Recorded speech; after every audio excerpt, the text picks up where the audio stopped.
Hello बच्चों, तो आज के इस सेशन में मैं आप लोग को पढ़ाने वाला हूँ मीन वैल्यू थ्योरम। ठीक है, क्या पढ़ाने वाला हूँ? मीन वैल्यू थ्योरम, जिसका हिंदी में क्या नाम है? मध्यमान प्रमेय। अब इस मध्यमान प्रमेय में दो प्रमेय आते हैं। पहला का नाम है रॉल्स थ्योरम और दूसरा का नाम है लैग्रेंज मीन वैल्यू थ्योरम। तो पहला पढ़ते हैं रॉल्स थ्योरम, और ये रॉल्स थ्योरम को अच्छे से पढ़ना है आप लोगों को, क्योंकि बोर्ड एग्जाम में आपको ये 5 नंबर ला कर देगा।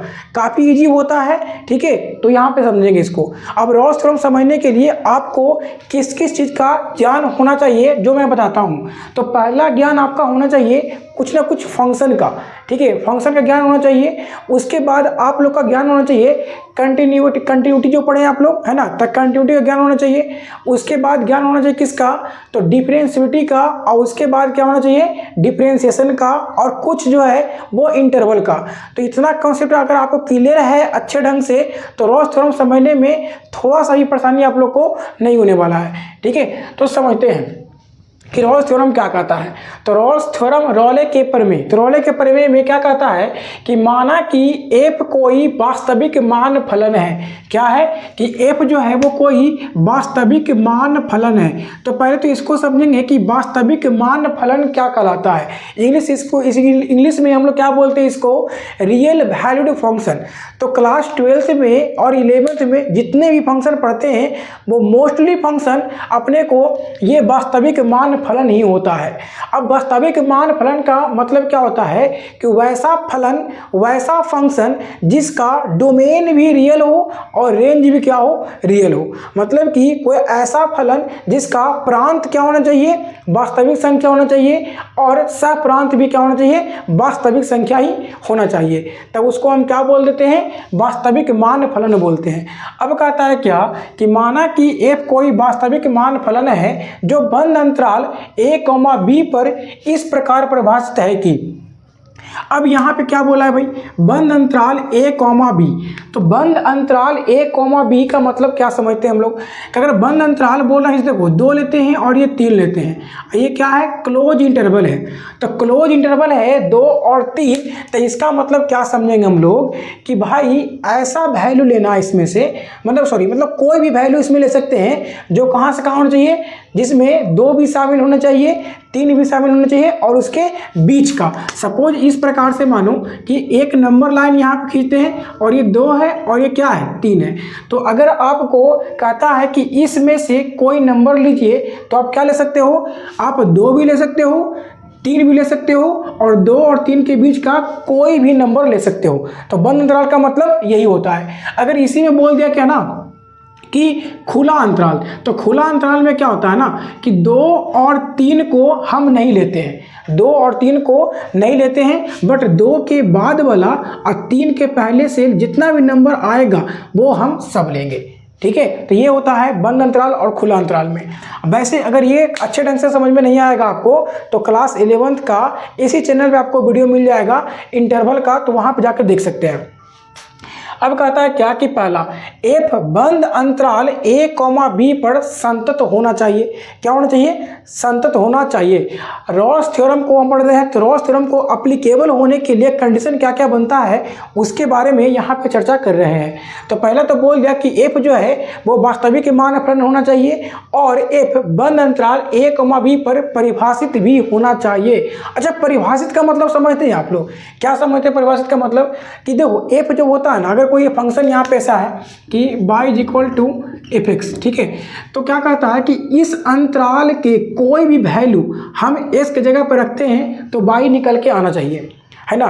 y मतलब डिफाइन होना चाहिए, कुछ भी निकल के आना चाहिए, 2, 4, 5, 10 कुछ भी आना चाहिए, वास्तविक संख्या में आना चाहिए। अगर आ रहा है तब कोई दिक्कत नहीं है, और वास्तविक संख्या अगर नहीं आ रहा है तब प्रॉब्लम हो जाएगा। ठीक है, चलो तब कहता है क्या कि f बंद अंतराल a, b पर संतत होना चाहिए। तो जानते हो ना कि आप कि कोई भी फंक्शन किसी भी पॉइंट पर कंटिन्यूअस यानी कि संतत कब होता है?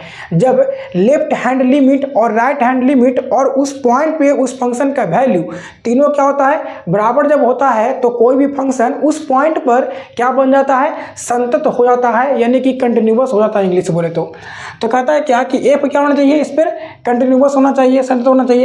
अब कहता है क्या दूसरा में कि एफ जो है ना वो खुला अंतराल यानी कि ओपन इंटरवल a, b पर अवकलनीय होना चाहिए। अवकलनीय बोले तो क्या, डिफरेंशिएबिलिटी इंग्लिश में, है ना, यानी कि किसी भी पॉइंट पर किसी फंक्शन का डिफरेंशिएबिलिटी चेक कैसे करते हैं हम लोग, तो उस पॉइंट पर लेफ्ट हैंड लिमिट और उसी पॉइंट पर राइट हैंड लिमिट क्या करते हैं हम लोग, चेक करते हैं और दोनों को निकाल के ना दोनों को बराबर करते हैं। अगर बराबर है भाई तो क्या है, उस पॉइंट पर वो फंक्शन जो है वो डिफरेंशिएबिलिटी होगा। कहने का मतलब कि उस पॉइंट पर फंक्शन का हम फंक्शन को ना डिफरेंशिएट कर सकते हैं, मतलब कि उसके ग्राफ पर टेंजेंट को निकाल सकते हैं हम, ऐसा कहता है। अब कहता है कि एफ ए बराबर क्या होना चाहिए, एफ बी होना चाहिए। तब x के कम से कम एक वास्तविक मान c होगा जहां एफ डे सी बराबर क्या होता है, 0 होता है। और c कहां से आएगा, तो उसी इंटरवल के बीच का कोई वैल्यू रहेगा। तो सिंपल सा क्या समझना अपने को कि रॉस थ्योरम जब भी वेरीफाई करने बोलेगा आप लोग को, तो सबसे पहले क्या रहेगा, क्वेश्चन में जो फंक्शन दिया रहेगा उस फंक्शन को हम जिस अंतराल पर दिया रहेगा उस अंतराल पे आपको देखना है कि क्या वो उस अंतराल पे संतत है कि नहीं। संतत हो जाएगा तो उसी अंतराल के ओपन इंटरवल पर आपको चेक करना है क्या कि वो डिफरेंशिएबल है कि नहीं। अगर डिफरेंशिएबल भी हो जाएगा तो एफ ए बराबर एफ बी है कि नहीं उसको चेक करेंगे, और ए भी अगर बराबर हो गया तो एक पॉइंट सी जो कि ए कॉमा बी के बीच रहेगा जहां पर एफ डे सी क्या हो जाएगा, 0 होगा। अब अगर ऐसा नहीं होता है तब रॉस थ्योरम एप्लीकेबल नहीं होगा, अब अगर ऐसा होता है तो रॉस थ्योरम एप्लीकेबल होगा। देखिए एक क्वेश्चन से समझते हैं इसको अच्छे ढंग से हम, ठीक है, तो लगाने के लिए आप लोग को आ जाएगा कि कैसे हम रॉस थ्योरम को चेक कर सकते हैं, क्योंकि बोर्ड एग्जाम में जो क्वेश्चन रहेगा वो क्या कहेगा आप लोग को कि वेरीफाई कीजिए रॉस थ्योरम को, है ना, जांच कीजिए। तो एक क्वेश्चन लेते हैं यहाँ पे कि एफ एक्स बराबर, देखो जरा यहाँ लेते हैं एफ एक्स बराबर एक्स स्क्वायर माइनस 4x अब प्लस में 3, और इसका जो अंतराल है ना वो 1,3 दिया है, ठीक है, 1, क्या दे दिया, 3 दे दिया। अब ये क्वेश्चन कहता है क्या कि एफ एक्स बराबर, क्वेश्चन क्या बोल रहा है कि एफ एक्स बराबर इतना दिया हुआ है, इस इंटरवल में हम लोग को बताना है कि रॉस थ्योरम इसमें एप्लीकेबल होगा कि नहीं होगा। तो रॉस थ्योरम एप्लीकेबल करने के लिए पहला शर्त क्या देखते हैं हम लोग कि एफ एक्स जो है ना वो इस अंतराल पे कंटिन्यूअस है कि नहीं है। तो देखो आप जब कंटिन्यूअस पढ़ रहे होगे ना, कंटिन्यूटी पढ़ रहे होगे, तो वहाँ पे आप लोग को सर नोट्स लिखाए होंगे, ठीक है, क्या लिखाए होंगे कि कोई भी फंक्शन अपना डोमेन पे ना क्या होता है, कंटिन्यूअस होता है। खास करके अगर पोलिनोमियल फंक्शन हो तो अपने डोमेन पे वो क्या हो जाता है, संतत होता है। तो एफ एक्स यहाँ पे देख रहे हैं कैसा फंक्शन है, पोलिनोमियल फंक्शन है, बहुपद फलन है। तो बहुपद फलन रहेगा तो अपने अंतराल पर, अपने डोमेन पर वो क्या हो जाएगा, कंटिन्यूअस हो जाएगा। तो पक्का है कि 1,3 पर भी क्या हो जाएगा, वो कंटिन्यूअस हो जाएगा। दूसरा कंडीशन क्या कहता है कि हम जानते हैं कि कोई भी पोलिनोमियल फंक्शन जो होता है ना उसका ग्राफ जो बनता है वो कैसा बनता है, तो वो कर्व बनता है, ठीक है, उसका जो ग्राफ है वो कैसा बनता है, कर्व बनता है। जब कर्व बनेगा तो उसके हर एक पॉइंट पर हम लोग टेंजेंट खींच सकते हैं, और किसी फंक्शन के ग्राफ पर अगर आप हर एक जगह टेंजेंट खींच सकते हो, स्पर्श रेखा खींच सकते हैं, तो हम कह सकते हैं कि जो एफ एक्स है ना वो अपने प्रांत पर क्या हो जाएगा, डिफरेंशियल हो जाएगा, मतलब कि अवकलनीय भी हो जाएगा। तो यहाँ पर एक पॉइंट लिखना पड़ेगा क्या कि चूंकि एफ एक्स पोलिनोमियल फंक्शन है इसीलिए एफ एक्स 1,3 पर संतत होगा और एफ एक्स 1,3 पर अवकलनीय होगा। जब ये हो जाएगा तो हम लोग क्या चेक करेंगे, हम लोग चेक करेंगे F1 और क्या F3। तो F1 निकालेंगे, तो F1 निकालेंगे तो कितना आ जाएगा, 1 का स्क्वायर माइनस 4 गुना 1 प्लस 3, और F3 निकालेंगे तो 3 का स्क्वायर माइनस 4 इंटू 3 अब प्लस में क्या 3, तो कितना हो जाएगा, 3 1 4 और माइनस 4 क्या हो जाएगा 0। यहाँ पे कितना हो जाएगा, 3 3 9 और 9 3 12 और माइनस 12 क्या 0। तो एफ ए बराबर F3 भी क्या आ रहा है बराबर। तो अब एक पॉइंट सी ऐसा क्या होगा कि एफ डे सी बराबर 0 हो जाएगा कन्फर्म रूप से, और ये जो सी रहेगा वो इसी के बीच में आना चाहिए। तो इस सी को हम निकालेंगे और देखेंगे कि 1 और 3 के बीच में आता है कि नहीं आता है। अगर 1 और 3 के बीच में आ गया तो हम कहेंगे कि ये रॉस थ्योरम एप्लीकेबल होगा, अगर नहीं आएगा तो रॉस थ्योरम एप्लीकेबल नहीं होगा। तो पहले क्या करो आप लोग ना कि एफ डे एक्स निकालो, तो एफ डे एक्स निकालेंगे तो कितना आएगा, 2 आएगा, 2x माइनस क्या 4। अब क्या करते हैं कि जहाँ पर x है वहाँ पर रखते हैं c, यानी कि क्या हो जाएगा 2c माइनस 4।